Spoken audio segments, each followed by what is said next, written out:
Now we are going to solve the problems related to division where the quotients are 3-digit numbers and divisor is a 1-digit number like 694 divided by 4.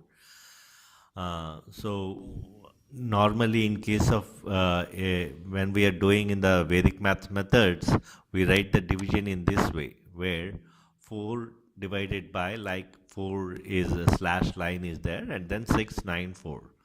So here we are going to write only the quotient here and remainder here. So directly we are going to write the quotient and remainder. In between numbers we are not writing.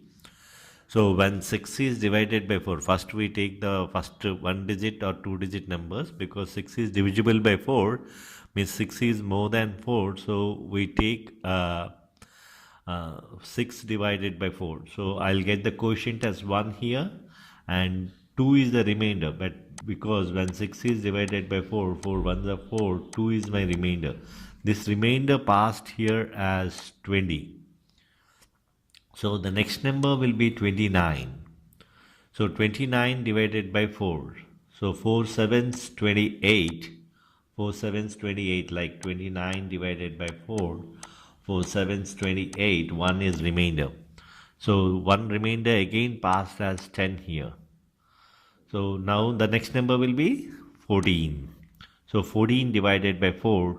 4 3s 12. And final remainder we write it here.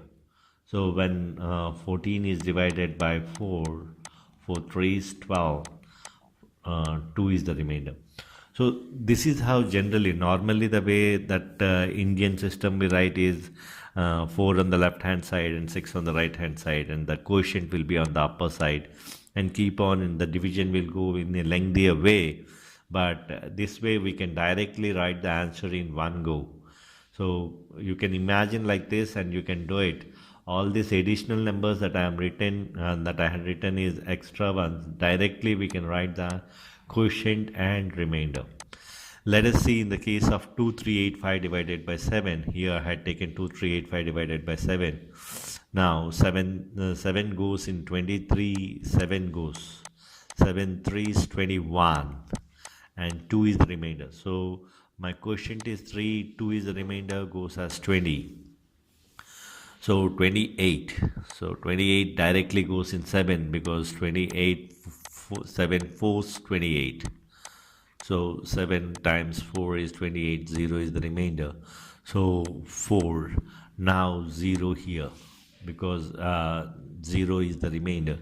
So we pass that as here. So it is only 5 now. 0 plus 5 is 5. So 5 divided by 7. Here it is very important, we have to divide till the last digit of the number.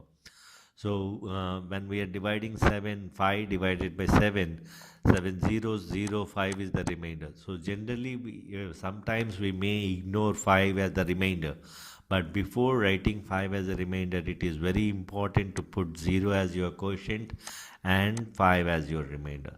So 340 here is our quotient and 5 is our remainder. So in this case, basically we are discussing only about the quotient and remainder. It is not a decimal division process.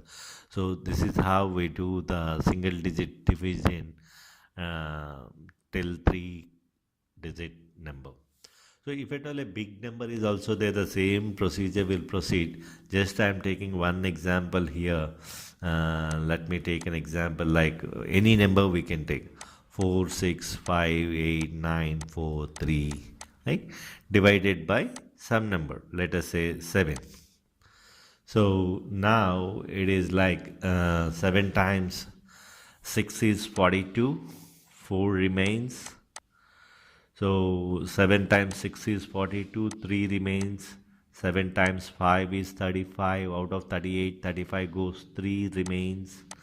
Again 5, 4 remains. Again 6, 7 6 42, 2 remains. And 7 3 is 21 and again 2 remains. So directly we can write the quotient, whatever the bigger number, we can directly write the quotient and remainder within no time. Thank you.